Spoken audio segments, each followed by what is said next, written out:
Well, it's 6:51 here in the Quad Cities and across the country. We're remembering those who lost their lives on 9/11. And every year, the Rock Island Arsenal honors the victims with its Remembrance Walk and ceremony, which is happening right now. And joining us on GMQC from the Arsenal is U.S. Army Sustainment Command historian Kevin Broflot to discuss why these acts of remembrance are so important. Thanks for joining us, Kevin.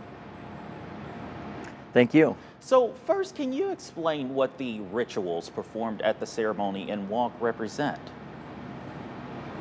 Yeah, so the soldiers and civilians come together and they collect U.S. flags and then walk the 2.5 miles down to the National Cemetery and back. And all the U.S. flags are supposed to represent the over 2,900 individuals that lost their lives on the 9/11 attack.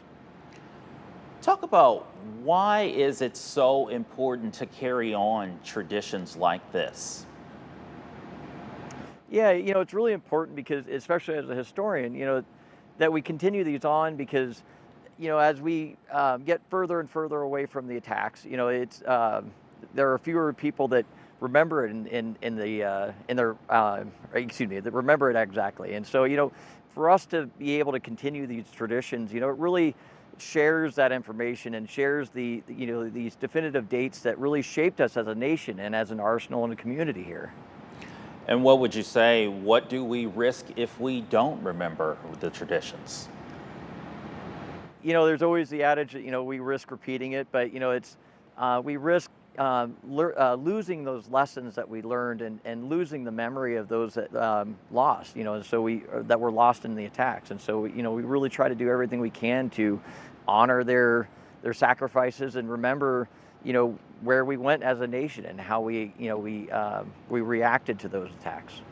So in your view, what's the most important aspect of 9/11 for our country to never forget, especially for the memories, as like you said, they become more distant? Yeah, for me, I think the most important thing is as a nation, to remember is, how we came together and pulled together to react to this, these series of attacks, and how we pulled together and did great things to respond to these things. And it's just the importance overall of how we really come together as a nation. What, in your own words, how do you describe the different ceremonies that are taking place, including right now? How would you put those into words when you just sit and you view them?